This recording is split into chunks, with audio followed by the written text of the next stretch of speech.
Before we leave Jerusalem, I want to detour to a place you'd probably never expect me to go. Winnipeg, Canada. It's the capital of Manitoba, eh? Architectural historian Frank Albo has discovered the Manitoba Legislative Building is not only a reconstruction of Solomon's Temple, but is loaded with secrets in plain sight. The architect Frank Worthington Simon designed this 1920 building to be veiled in allegory and illustrated with symbols only his Freemasonic brothers would understand. In fact, every premier who worked in this building from 1870 to 1967 was a Freemason. 2 Egyptian sphinxes flank the entrance, just as they do in front of the House of the Temple in Washington, D.C. The top of the dome features a 13-foot-high gilded statue of Mercury, the same golden boy we'll meet again in Paris. After going up 2 flights of 13 steps, one enters a cubic space measuring 66.6 feet on edge. We'll uncover the unexpected meaning of 666 in the most surprising of places in Paris. It's probably not what you think. According to Albo's research, 2 13-foot-high bronze bisons identify this as a cleansing room in temple vernacular. Going up another flight of 13 steps, one arrives in the rotunda. There's a mural on the wall of the rotunda above the entrance to the Manitoba Legislative Assembly that ostensibly depicts World War I. However, a man wearing a white robe with exposed chest, being supported by his brother, identifies him as an initiate in the first Masonic degree ceremony. Albo identifies this mural as the altar in what is secretly an initiation chamber. Looking up in the rotunda, you see the underside of the central dome the golden boy is perched upon, and looking down a level through an oculus in the floor reveals a fascinating space called the Pool of the Black Star. Just off the rotunda is the Lieutenant Governor's reception suite, which is the only space in the building off limits to the public. Albo got special permission to measure the chamber, and discovered it's a cube, having an edge length of 20 cubits. These are precisely the same dimensions as the Holy of Holies within Solomon's Temple, a place that was also obviously off limits to the public. But if this represents the Holy of Holies within Solomon's Temple, where is the Ark of the Covenant? Albo discovered it's directly above this suite on the building exterior. The war chest, as it's known, is flanked by 2 warriors, which one can accurately identify as Raiders of the Lost Ark. This building is clearly amazing, but why is it here? Albo points out that Winnipeg is at the geographical center of North America. The Black Star at the heart of the legislative building was deliberately placed upon this naval point. Okay, but what is the building really doing? I think the Manitoba Legislative Building was designed as a magical talisman to harvest or in some sense control the energies of North America. Consider a much older example of this type of talismanic magic. Old Sarum, which is the center point of ley lines in England, dates from the same era as Stonehenge, Avebury, and Silbury Hill. This radiating topology reminds me of one other magical artifact, the sun disk worshipped during the reign of King Tut's father, the pharaoh Akhenaten. If you think believing in magic is childish, consider Walt Disney's so-called Magic Kingdom. Did you know Disneyland has a mysterious Club 33, which is not open to the general public? We know from studying DC how important the number 33 is to Masons. Club 33 memberships cost $20,000, and it's the only place in Disneyland where alcohol is served. There's clearly more going on in the Magic Kingdom than meets the eye. I think the Black Star at the center of North America holds a much deeper secret.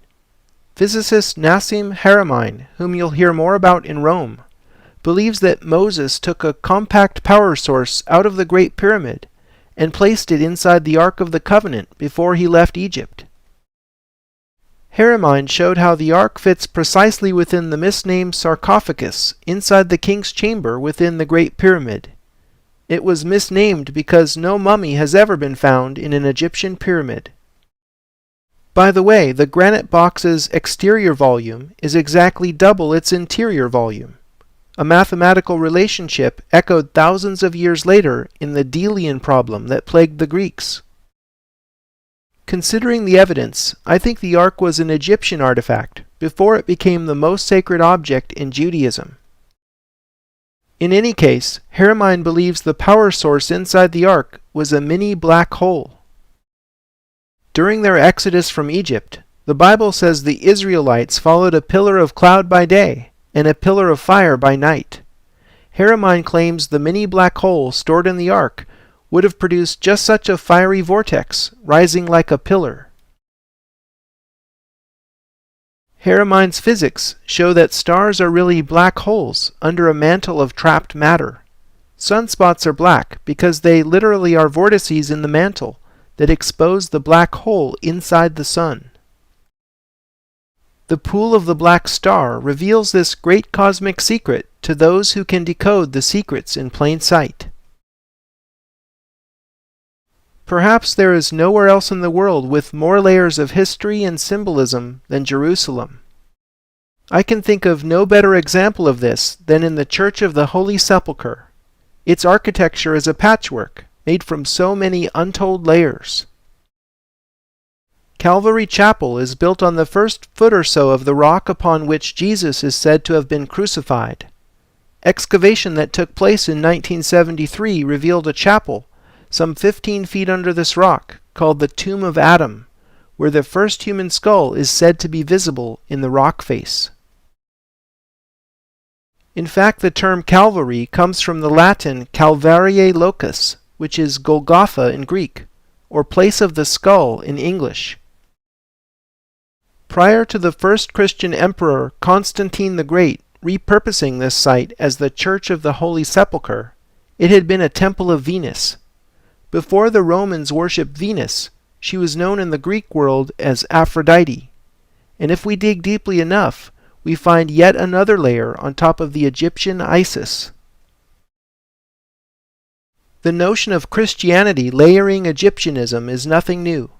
Here is Albrecht Dürer's Renaissance depiction of the Man of Sorrows by the column.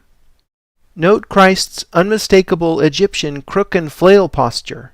This is Dürer's secret depiction of Christ as Osiris, the resurrected God. Dürer then shows Christ being flagellated with said symbols in this later etching. Here is Osiris with his characteristic crook and flail in the Egyptian Book of the Dead. Osiris as Lord of the Dead presides over the weighing of souls ceremony. Anubis measures the dead man's heart on the scale against Mot's feather of truth. Her husband Thoth, scribe of the gods, records the result. If the heart is lighter than the feather, Horus will present the man's soul to Osiris in the duat, but if not, it will be devoured by the deadly Ammit, the monster who was part crocodile, lion, and hippopotamus. Mot is currently personified as Lady Justice, holding scales and sword. Lady Justice adorns courthouses around the world. Here she is in the old Supreme Court chamber in the U.S. Capitol. The scales of justice were also used in Christianity in the Last Judgment. Here are 15th century depictions showing souls being weighed and judged. The beasts of hell certainly recall the terror inspired by Ammit. Spell 125 in the Egyptian Book of the Dead lists what later became the Ten Commandments in Judeo-Christian theology. Everything goes back to Egypt.